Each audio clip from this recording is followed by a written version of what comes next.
The blizzard didn't just fall, it attacked. It screamed across the Wyoming plains in the dead of the 1876 winter, a monster made of ice and wind. In the middle of this howling white hell, a young woman named Sarah Abernathy staggered forward. Every step was a battle, sinking her knee-deep in snow that felt as thick as wet concrete. Her coat was a joke, a few pieces of threadbare wool against teeth of the cold. But she didn't feel it. She couldn't. All her warmth, all her focus, was on the bundle clutched to her chest. Inside, wrapped in damp blankets, were two newborn babies, her twins. Blood dripped from a fresh wound on her shoulder, a splash of impossible red against the endless white.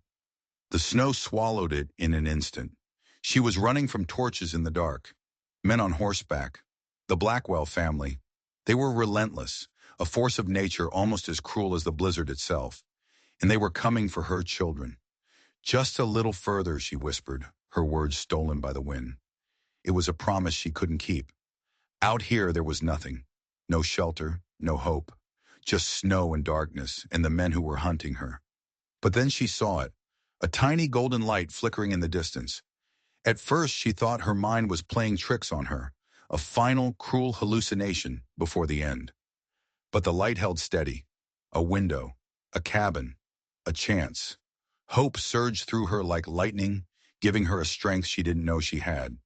She pushed forward, the pain in her shoulder screaming with every step, the torches of her pursuers seeming to get closer with every heartbeat. It felt like an eternity, but she finally stumbled onto the porch of a small, isolated cabin. The voices of the men were on the wind now. They were close, so close. With the last of her strength, she pounded a fist on the wooden door. The sound was pathetic, a tiny rap against the roar of the storm. "Please," she mouthed, the word freezing on her lips. For a long, terrifying moment, nothing happened. The world was just wind and snow, and the sound of her own ragged breath. Her knees started to buckle. This was it. This was the end. But then, the door swung open. Warm, golden light poured out, blinding her. A figure stood in the doorway, a tall, broad-shouldered man silhouetted against a fireplace. He looked to be in his mid-40s, his face weathered, his hair and beard touched with gray. But it was his eyes that held her. They were a startling pale blue, and they widened in shock at the sight of her, a half-frozen woman clutching two infants, bleeding on his doorstep. "Help!" she managed to choke out, her voice cracking. "They're coming!" The world started to spin, darkness closing in at the edges of her vision. The last thing she saw before she collapsed was the man lunging forward to catch her, his expression shifting from surprise to alarm to something that looked strangely like recognition. Then blackness. The man, Caleb Drummond, had lived in this cabin for 5 winters. He knew the moods of a Wyoming blizzard better than most men knew their own wives. This one was a killer, the kind that buried travelers and didn't give up their bodies until the spring thaw. He never had visitors. He'd made sure of that. But now this, a woman on the edge of death, with 2 newborn babies, appearing out of the storm like a ghost. He carried her inside, his movements surprisingly gentle for a man his size. He laid her near the hearth, the firelight dancing on her pale, exhausted face. She was young, maybe late 20s. The wound on her shoulder was a graze, messy but not life-threatening. The babies were what worried him. Twins, so small, no more than a couple of weeks old. He noticed their skin was several shades darker than their mother's. And in that moment, Caleb understood everything. He knew exactly what she was running from. In a land still raw from the Civil War, children like these were a dangerous secret. He worked with a quiet efficiency, the practiced movements of a man who had seen far worse. He cleaned and bandaged Sarah's wound, then carefully examined the infants. They were healthy, a small miracle given what they'd just been through. He had just settled them into a makeshift cradle, a dresser drawer lined with his warmest wool blankets, when he heard it, the sound of horses struggling through the deep snow. He moved to the window and peered out. 6 riders. Their torches cut through the swirling snow like angry eyes. They wore heavy, ice-crusted coats, but Caleb didn't need to see their faces. He recognized the man in the lead instantly, and a chill that had nothing to do with the storm ran down his spine. Isaiah Blackwell. Caleb's hand went to a long scar hidden beneath his shirt, a souvenir from a lifetime ago. The Blackwells weren't just some local ranchers. They were old money from Tennessee, plantation owners whose power and cruelty had survived the war completely intact. And Isaiah, the eldest son, was a man Caleb knew all too well. He had been a decorated Confederate officer, a man known for his cold, unyielding resolve. And Caleb had been the Union Army surgeon who had pulled him back from the brink of death on a bloody field in Gettysburg. Taking a deep breath, Caleb grabbed his rifle from its pegs above the fireplace. He stepped out onto the porch, pulling the cabin door shut behind him. The 6 riders reined in their horses, the animals stamping and snorting nervously in the snow. "Evening, gentlemen," Caleb called out, his voice steady against the wind. "You're a long way from anywhere on a night like this." Isaiah Blackwell urged his horse forward. Ice clung to his dark beard, and his eyes narrowed, trying to place the man on the porch. Recognition dawned slowly, followed by a flicker of disbelief. "Drummond," he said, his voice a low rumble. "The doctor. I'll be damned. Didn't expect to find you in a place like this." "Not a doctor anymore," Caleb said, his voice flat. "Just a man trying to be left alone." "So I've heard," Isaiah said, a strange note in his voice. "We're looking for a woman, Drummond. Stole something from my family. She's traveling with 2 infants." Caleb's grip tightened on his rifle.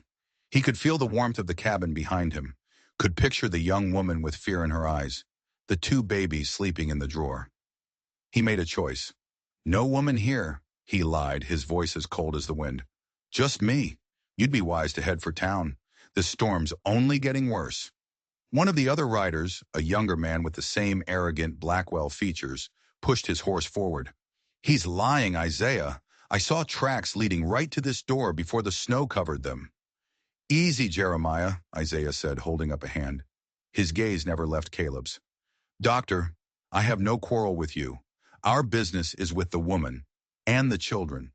They're Blackwell property." "Children aren't property," Caleb said, his finger now resting on the trigger of his rifle. The world seemed to go silent. The only sounds were the howl of the wind and the nervous shuffle of the horses. Isaiah studied Caleb, his face unreadable. He seemed to be weighing his options, calculating the cost of a fight. Then, to the surprise of his own men, he gave a slight nod.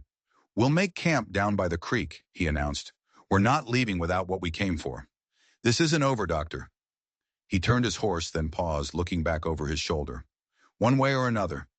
The riders melted back into the storm, leaving Caleb alone on the porch. He stood there for a long time, the rifle still clutched in his hands, his breath forming ghosts in the frigid air. Only when he was sure they were gone did he go back inside. The woman, Sarah, was awake. She was sitting up by the fire, her eyes wide with terror, her arms wrapped protectively around the drawer where her baby slept. She flinched as he entered. "They're gone," he said quietly. "For now." "Why?" she whispered, her voice trembling. "Why did you help us?" Caleb didn't answer right away. He moved to the fire and added another log, keeping a careful distance from her. "I'm not in the habit of turning people away in a storm," he said simply. But they both knew it was more than that. The name Blackwell hung in the air between them, a dark and heavy thing.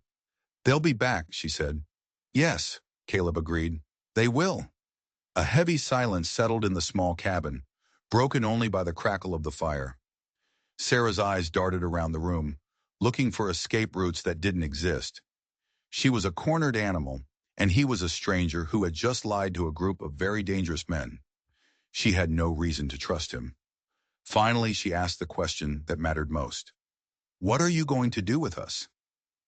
Caleb looked at her, at the raw fear and fierce determination in her eyes.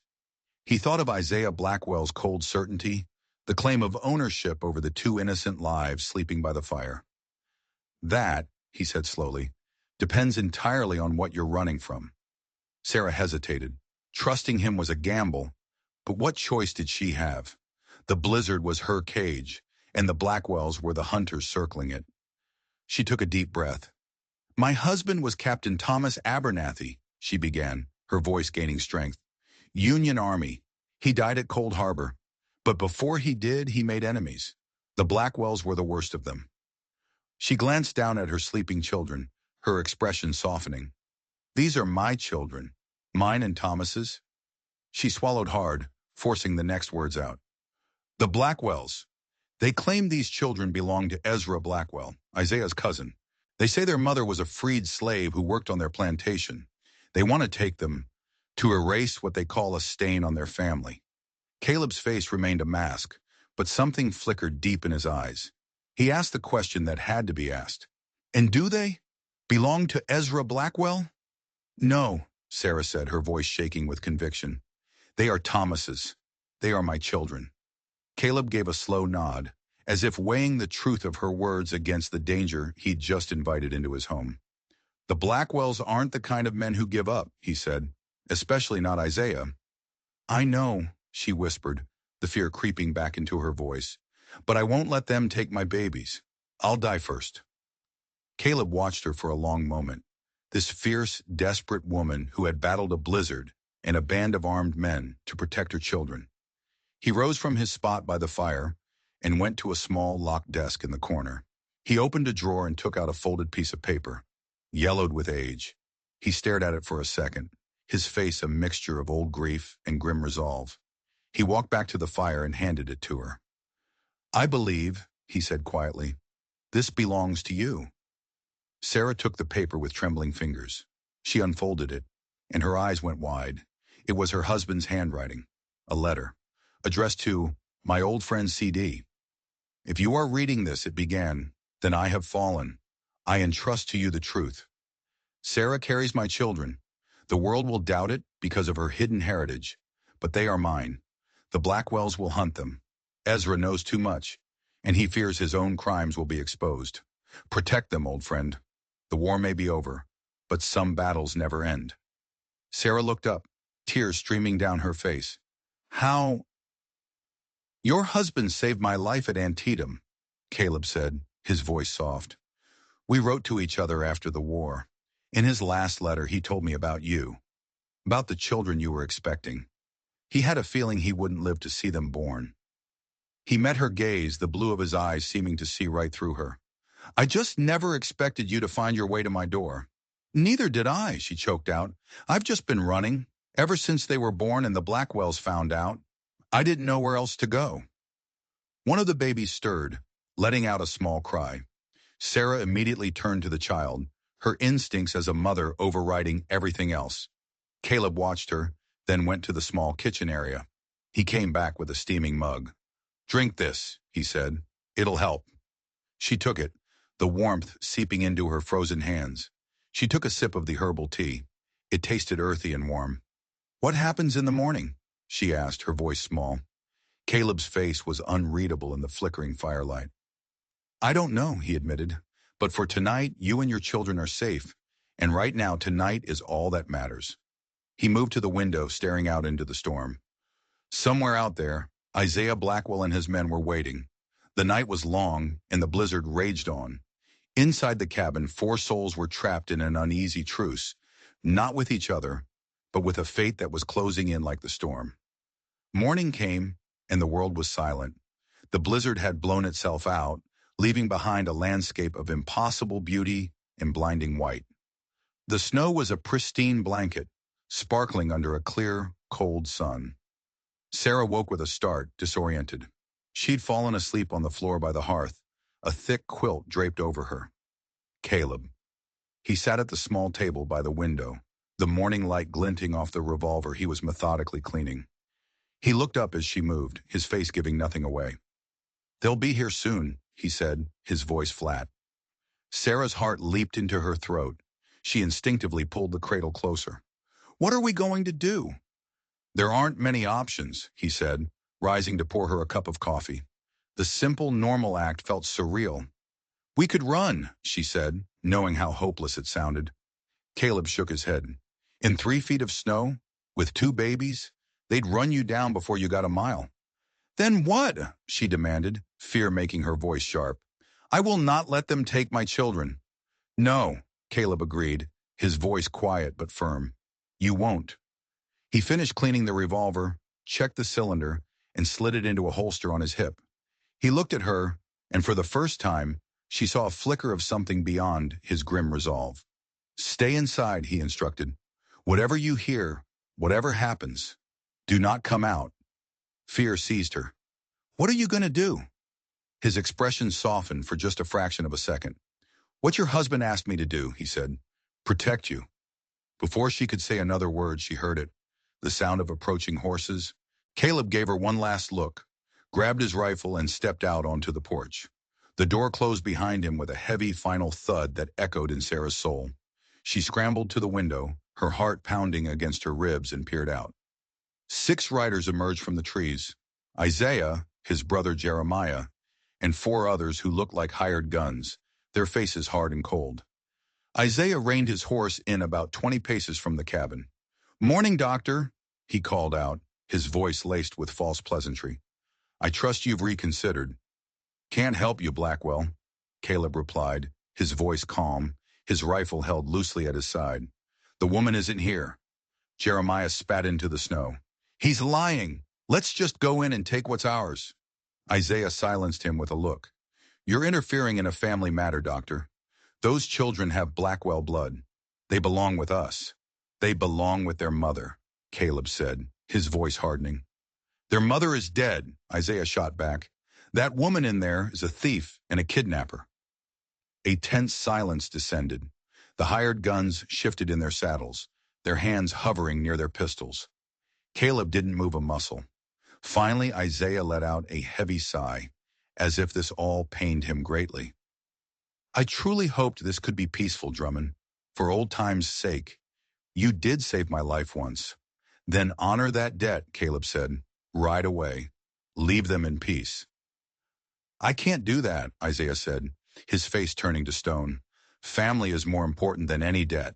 He gave a subtle nod to his men. 2 of them started to dismount, their hands going for their guns. In one smooth, fluid motion, Caleb raised his rifle to his shoulder. The barrel was pointed directly at Isaiah Blackwell's heart. Everyone froze. You're outnumbered, Doctor, Isaiah said, his voice dangerously calm. Maybe, Caleb conceded, but I only need to hit one target. Are you willing to bet your life that I'll miss? Another silence, heavier than before. Isaiah stared at Caleb, trying to find a flicker of doubt, a hint of a bluff. He found nothing but ice-cold certainty. Hold, Isaiah ordered his men. He slowly dismounted. A word, Doctor, he said, gesturing to the side of the cabin. Alone. Caleb hesitated, then gave a curt nod. Your men stay back. Isaiah agreed. He and Caleb walked to the side of the cabin, out of earshot of the others. Inside, Sarah watched, her knuckles white as she clutched the small medical scalpel she'd found in Caleb's bag. It was a pathetic weapon, but it was all she had. Then through the window she saw something that made her blood run cold. Isaiah was talking, his expression intense.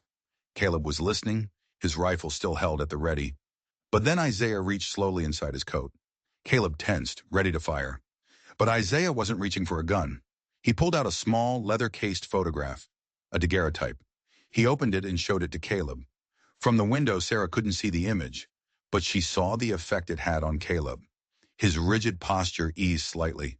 The iron certainty in his face wavered, replaced by a look of confusion, and then dawning shock. What was in that photograph? What could Isaiah Blackwell possibly show Caleb that would change anything? The conversation grew more intense. Sarah couldn't hear the words, but the tone had shifted. It wasn't a standoff anymore. It was something else entirely. A negotiation? An alliance? It made no sense. Then a sudden movement caught her eye. Jeremiah. The younger Blackwell was slowly, stealthily, circling around to the back of the cabin. He was going to try to get in while Caleb was distracted.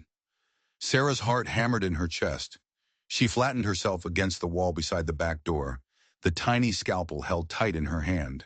She could hear Jeremiah's boots crunching in the snow just outside. He was reaching for the door handle, and then a gunshot exploded through the morning air. Sarah flinched, pressing herself against the wall.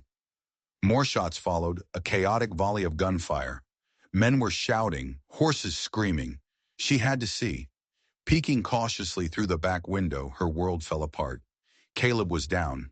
He was lying face down in the snow, a dark stain spreading on the back of his coat. Isaiah Blackwell stood over him, a smoking pistol in his hand. The other men were fanning out, their guns drawn, their victory assured. It was over. Caleb had been their only chance, and now he was gone. A sob caught in Sarah's throat. The front door of the cabin crashed open behind her. She whirled around, the scalpel raised, ready to fight, ready to die for her children. But it wasn't one of the Blackwells. It was Caleb. He stumbled inside, alive, blood streaming from a wound on his arm, but very much alive. He slammed the door shut and threw the heavy bar across it. "What? I saw you," Sarah stammered, her mind unable to process what was happening. "No time," Caleb grunted, moving quickly to the back door to secure it as well. "Isaiah is buying us a few minutes. We have to go. Now." "I don't understand. I saw him shoot you." "You saw what Jeremiah was meant to see," Caleb said, grabbing a saddlebag and stuffing it with supplies. "The man on the ground is one of Isaiah's own men, wearing my coat. Isaiah, he's on our side." Sarah stared at him, bewildered.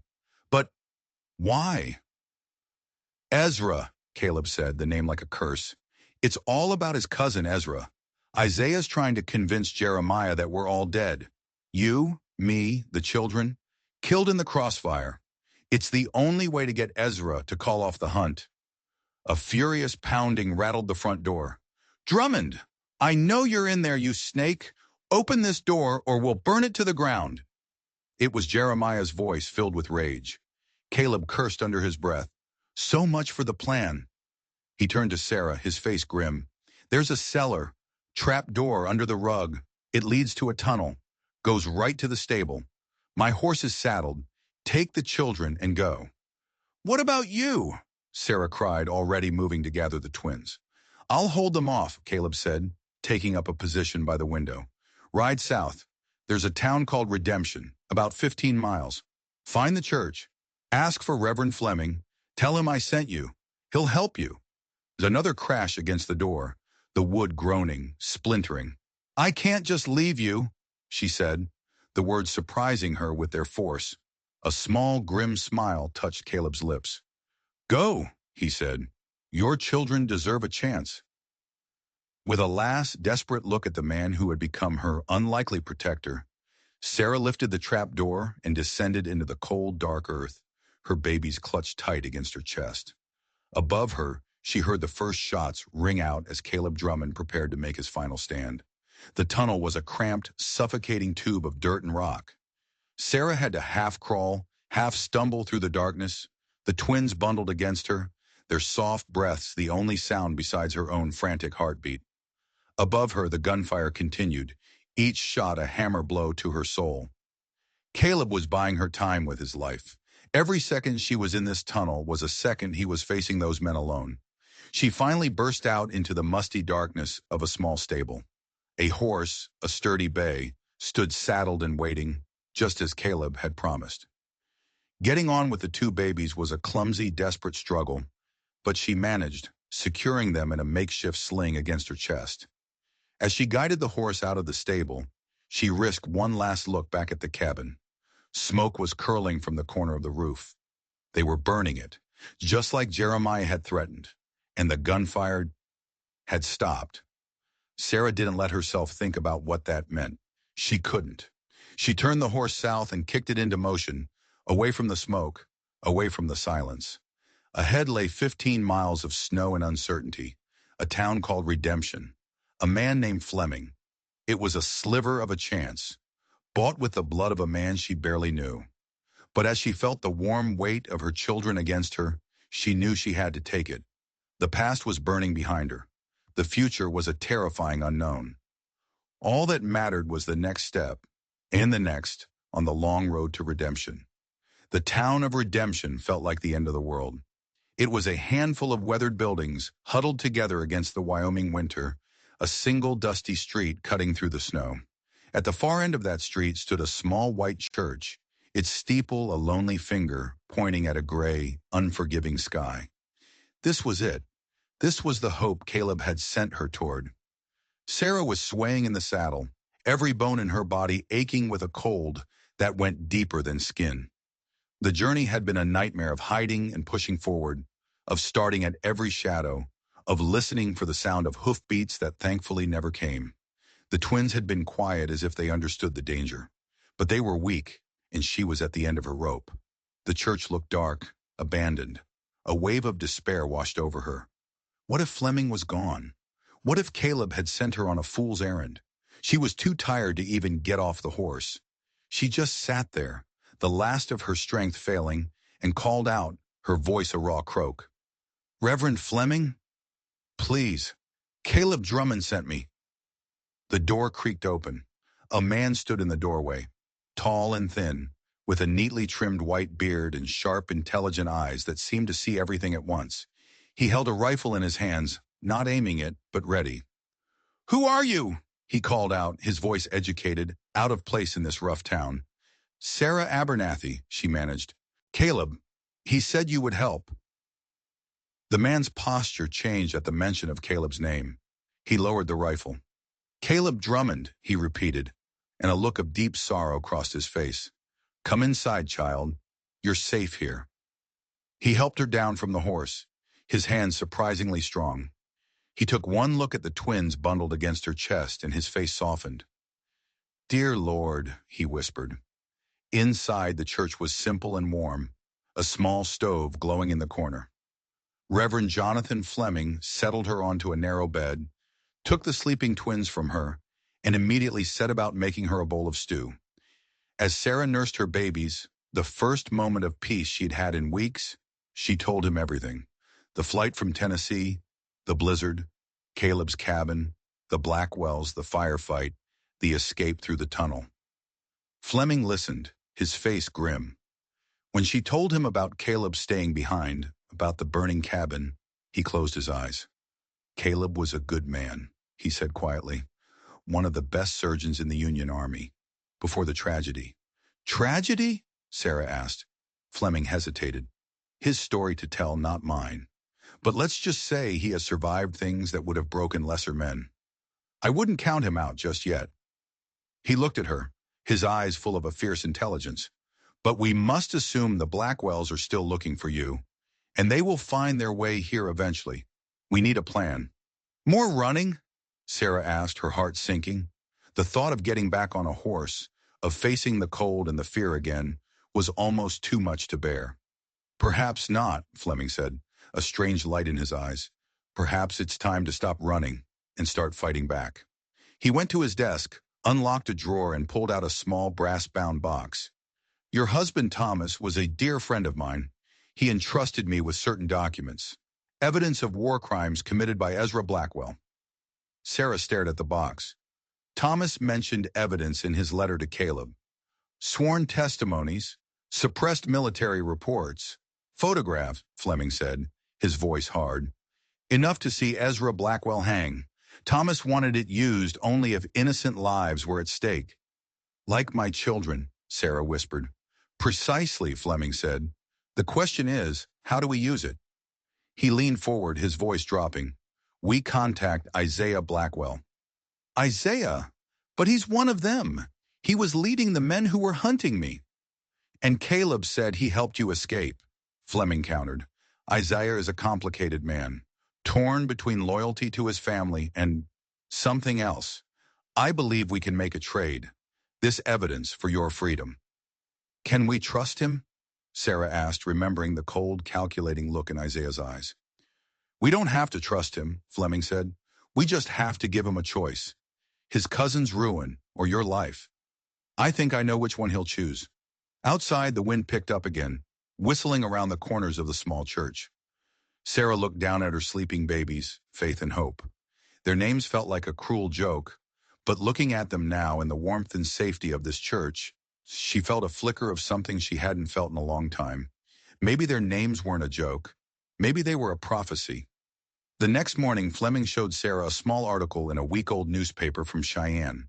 "Cabin Fire Claims 3, the headline read. It described a reclusive settler's cabin destroyed in the blizzard. The bodies of a man, a woman, and an infant were reportedly found in the ruins. "It's a lie," Sarah whispered, her throat tight. "There were no bodies." "Isaiah's plan," Fleming said, his face grim. "He's trying to create a public record of your deaths, to make Ezra believe the threat is gone." But Jeremiah knows we're alive, Sarah protested. He saw us escape. Which is why we have to act fast, Fleming said. I'm going to ride to a way station and send a message to Isaiah, propose a meeting, and exchange. It's too dangerous. Less dangerous than waiting here for Ezra's men to arrive, Fleming said, his decision made. He handed her a small revolver. I shouldn't be gone more than a day. Bar the door behind me. If anyone comes, hide. There's a space beneath the pulpit. He left and Sarah was alone again. The silence in the church was deafening. Every creak of the old building, every gust of wind, sent a jolt of fear through her. She clutched the revolver, its weight both terrifying and reassuring. The hours crawled by. The winter sun cast long shadows through the stained glass windows. Sarah must have dozed off because she was startled awake by a knock at the door. Not Fleming. He wouldn't knock. Her heart leaped into her throat. She grabbed the twins, her mind racing. The pulpit. Hide. She scrambled toward the front of the church, her breath coming in ragged gasps. Another knock, louder this time. Then a voice she recognized with a jolt of pure terror. Mrs. Abernathy, I know you're in there. I'm alone. Please, it's about Caleb Drummond. It was Isaiah Blackwell. Sarah froze, hidden in the shadows of the pulpit. Isaiah Blackwell. Here. How could he have found her? Was this a trap? Was Jeremiah waiting just out of sight with his guns? Caleb is alive, Isaiah's voice came through the thick door. But he's hurt. He needs help. Please, I'm not here to harm you. Caleb? Alive. Her mind reeled. It couldn't be true. She saw him fall, but then she'd seen him walk into the cabin right after. What was real anymore? What was another one of Isaiah's deceptions? I'm leaving something on the porch, Isaiah called out. Read it, then decide if you can trust me. She heard his footsteps retreat. She waited, her heart pounding a frantic rhythm against her ribs, until she was sure he was gone. Then slowly, cautiously, she unbarred the door and peered out. On the porch was a small, oilskin packet. She snatched it and darted back inside, bolting the door behind her. Her hands shook as she opened it. Inside was a folded piece of paper, and a small, tarnished silver button from a Union officer's uniform. She recognized it instantly. It was Thomas's. There was a tiny, unique nick on the back edge where he'd caught it on a fence post once. Her breath caught in her throat as she unfolded the letter. The handwriting wasn't Caleb's, but the words were his. Mrs. Abernathy, I'm alive, though worse for wear. Isaiah has risked everything to maintain the lie of our deaths. Jeremiah suspects the truth and has gone to get Ezra himself. Ezra is coming from Tennessee. When he arrives, no lie will be enough to stop him. You must trust Isaiah. He will bring you to me. The button is proof this is real. You told me the story of how your husband damaged it. Time is short. CD the button. It was a detail no one else could have known. A secret she had shared with Caleb in the quiet intimacy of his cabin. It was real. Caleb was alive, and he was in danger. All her doubts, all her fears, were burned away by a single desperate thought. She had to get to him. She scribbled a hasty note for Fleming, bundled her children against the cold, and stepped out onto the porch. The sun was setting, painting the snow in shades of orange and purple. Isaiah was waiting in the trees, a horse saddled and ready. You came, he said, his voice quiet. Where is he? Sarah demanded. A line shack 5 miles north. Safe for now, but we have to hurry. Jeremiah could come back at any time, or worse, Ezra could arrive. As he helped her onto the horse, settling in behind her, she had to ask, Why? Why are you doing this? Betraying your own family? A look of profound, ancient pain crossed Isaiah's face. My family, he said, his voice a low, bitter growl, betrayed me first, when they murdered my wife and my son. The words hit her like a physical blow. Ezra, she whispered. Isaiah nodded, his jaw tight. While I was a prisoner of war, he had them killed. A tragic fire, they called it. My wife was a freed woman. My son, they couldn't allow a Blackwell to have a child like that. They didn't even know we were married. They just saw an inconvenience and erased it. He looked out over the snow-covered landscape, his eyes filled with a chilling emptiness. So you see, Mrs. Abernathy, I have no family left to betray. There is only Ezra, and a debt that I fully intend to collect. They rode north into the gathering dark, two unlikely allies bound by a common enemy. Sarah held her children tight, the cold reality of Isaiah's story sinking in. This wasn't just about family honor or a stain on a name. This was about a monster who destroyed lives to protect his secrets. A monster who was now coming for her children. The Line Shack was a dark smudge against the snow, a curl of smoke rising from its chimney, the only sign of life. Isaiah left her with the horse and approached with a drawn revolver, tapping a coded signal on the door. It opened to reveal a rough-looking man with a bandaged shoulder. Sarah recognized him as one of the hired guns from the cabin. What was going on? Isaiah gestured for her to come inside. The shack was small, a single room with a fireplace and two cots. On one of them, pale and breathing shallowly, lay Caleb Drummond. A wave of relief so powerful it almost buckled her knees washed over Sarah. You came, he said, a weak smile touching his lips. He had a fresh bandage wrapped around his torso, stained with blood. I've had worse, he said, before she could even ask. Isaiah moved to the center of the small room, his presence filling the space. Jeremiah fell for the deception at my cabin, he explained. He believes you and Dr. Drummond are dead, along with one of the infants. But Ezra is another matter. He's not a man who leaves things to chance. He's on his way to Wyoming himself to confirm it. Then the lie won't hold, Caleb said, his voice raspy. No, Isaiah agreed, which is why you can't stay here. You have to disappear. For good. Canada, Caleb said. Isaiah nodded. There's a route, an old network from the war, used to move escaped slaves north. People like your Reverend Fleming are still part of it. It's your only chance. And what's to stop Ezra from following us there? Sarah asked, her voice trembling. A cold, hard smile touched Isaiah's lips. Leave Ezra to me, he said. He and I have an appointment. The hired gun at the window suddenly tensed. Riders, he hissed, coming fast from the south. Isaiah was at the window in an instant. How many? 3, maybe 4. Jeremiah, Isaiah bit out. He must have found something that made him suspicious. He's come back. He turned to them, his face a mask of cold resolve. We have minutes. Harris, he said to the hired gun, take them out the back. There's a trapper's cabin 2 miles north. Get them there. I'll delay Jeremiah. They'll kill you, Caleb said, struggling to sit up.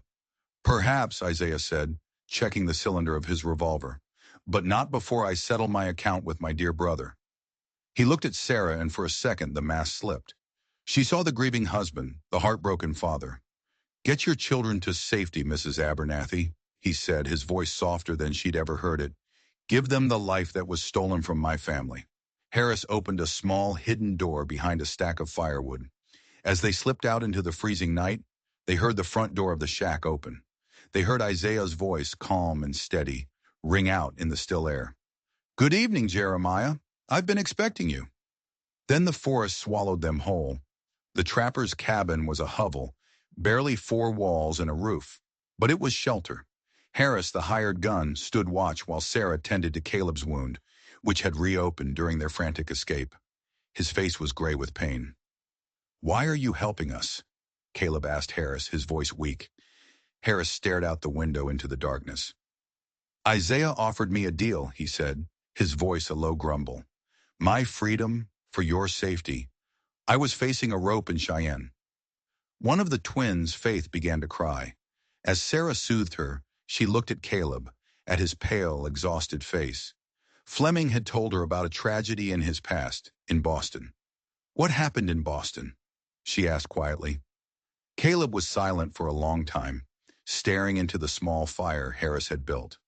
The son of a powerful senator, he said finally, his voice flat. He was my patient. He was also a monster. He hurt people, young women, and he was going to get away with it. While he was under my care, I had his life in my hands. I thought about ending it, to stop him.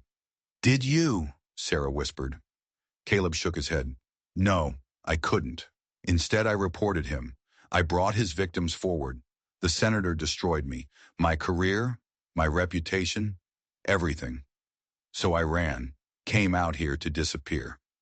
Before Sarah could respond, Harris stiffened at the window. Ryder, he hissed. Coming from the south.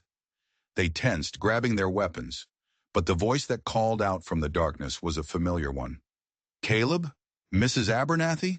It's Fleming. Relief washed over them as they let the Reverend in. He was covered in snow, his face etched with exhaustion.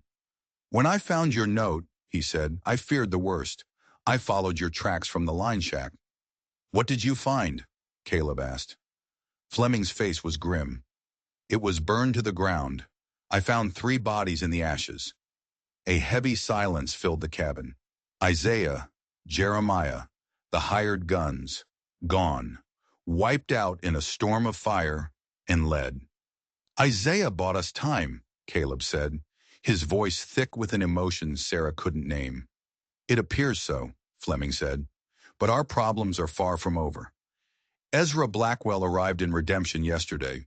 He's brought a dozen hired guns with him. He's tearing the territory apart looking for you. As they absorbed this terrifying news, another figure emerged from the snowy darkness. It was Harris. He'd gone to Redemption for horses and had been forced to hide when Ezra's men swarmed the town. They're offering a $1,000 bounty, Harris reported, his face grim, for your capture, Doctor, and for the woman and the stolen children.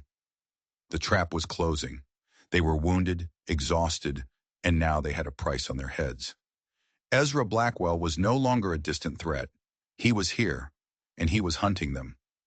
We leave now, Fleming said, his voice steel. Harris, you have the horses? 3 of them, Harris said. It's all I could get. It'll have to be enough, Fleming said. There's a Blackfoot settlement 30 miles north. They've helped us before. It's our only hope. They rode through the night, a desperate, freezing journey. Caleb was fading, swaying in his saddle, but he refused to stop. By dawn, they were forced to take shelter in an old hunter's cabin. Caleb was burning with fever. His wound was infected. He needs a real doctor, Sarah said, her voice tight with panic as she bathed his face with snowmelt. He won't survive another day of this. Harris stood watch at the window. We don't have another day, he said, his voice low. Riders, 3 of them. They're on our trail. It was Jeremiah. Somehow he had survived the fire at the line shack, and he had found them. They were trapped. I'll lead them away, Harris said, grabbing his rifle. Like the preacher did. No, Sarah cried. We've already lost too many people. It's the only way, Harris said, his face set. He looked at the sleeping twins, and for a moment, his hard expression softened. I had a daughter once, he said quietly. Never got to see her grow up. You get these children to safety. And then he was gone, a ghost melting into the snow-filled trees. Sarah and Caleb waited, the minutes stretching into an eternity. Then they heard it. Gunshots. A volley, then another, then silence. A terrible final silence. With tears freezing on her cheeks, Sarah helped Caleb onto a horse. They rode north, leaving the sounds of death behind them, pushing toward the slim hope of the Blackfoot settlement. They arrived hours later, half dead, to a camp nestled in a hidden valley. An old chief, his face a roadmap of wisdom and hardship, listened to their story. He had known Fleming. He understood the danger they were in. You are safe here, he said, leading them to a warm lodge. For the first time in what felt like a lifetime, Sarah could breathe. She looked at Caleb, lying on a bed of furs, his breathing shallow. She looked at her children, Faith and Hope, sleeping peacefully. They had made it, but the cost had been staggering. And the architect of all their pain, Ezra Blackwell, was still out there. The next 2 days were a blur of warmth and healing. The Blackfoot medicine woman worked wonders on Caleb's fever, her poultices and herbal teas slowly drawing the infection from his wound. He was weak, but he was going to live. Sarah spent the time resting, eating, and simply watching her children sleep without the constant, gnawing fear of discovery. On the 3rd day, as a new blanket of snow fell, a rider was spotted approaching the camp. Sarah's heart seized with fear, but the rider was alone, and as he got closer, she recognized him. It was Reverend Fleming. He stumbled into their lodge, weary but alive.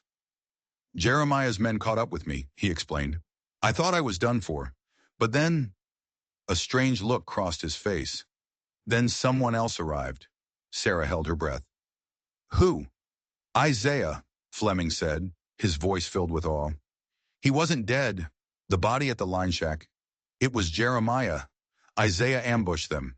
He took care of Jeremiah and his men, then circled back to find me. The door of the lodge opened again.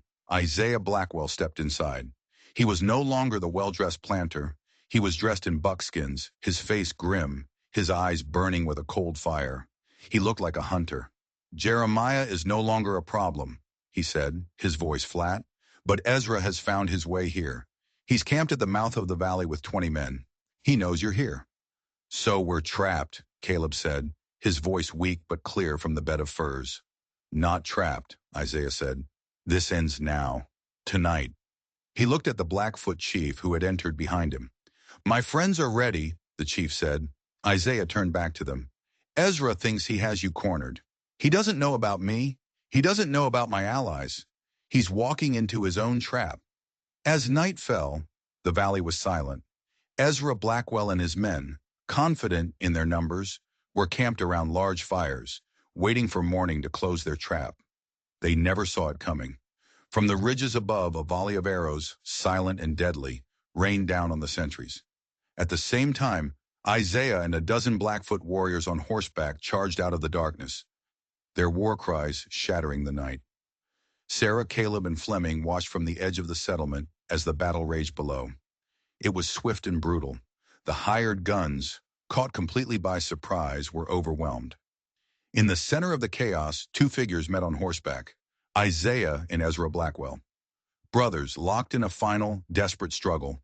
Swords flashed in the firelight. It ended with Ezra slumping from his saddle, Isaiah's blade buried in his chest. As his cousin fell, Isaiah let out a cry that was not of victory, but of profound, gut-wrenching grief. A cry for his lost wife, his murdered son, for a family destroyed by hatred and pride. The next morning, under a clear, cold sky, they prepared to part ways. Isaiah, his face a mask of sorrow and exhaustion, was heading back to Tennessee. I have a legacy to rebuild, he said, one based on truth, not on lies. Fleming was returning to his church in redemption. I suspect I'll have a few new souls in my congregation after this, he said with a wry smile. Sarah stood with her children, ready to finally begin the journey to Canada, to a new life. She looked at Caleb. Are you coming with us? She asked, her heart in her throat. Caleb looked at the northern mountains, then back at her. The haunted look was gone from his eyes, replaced by something new, something that looked like peace. I have a reputation to clear in Boston, he said, and a promise to keep to a friend. He smiled, a real warm smile that transformed his weary face. But the road to Boston is a long one. I was thinking I might take the scenic route through Canada. Sarah's heart soared. She looked at her children, faith and hope, their faces turned up to the winter sun. Their journey through the blizzard was over. A new journey, one filled not with fear, but with promise, was just beginning. They had faced down the monsters, and against all odds they had won. They had found their redemption, not in a place, but in each other. If you enjoyed this story of survival, courage, and justice on the American frontier, please don't forget to hit that like button and subscribe to our channel for more tales from the edge of history. And let us know in the comments below, what would you have done if you were in Sarah's shoes? Click the notification bell so you never miss a new story. Thanks for watching.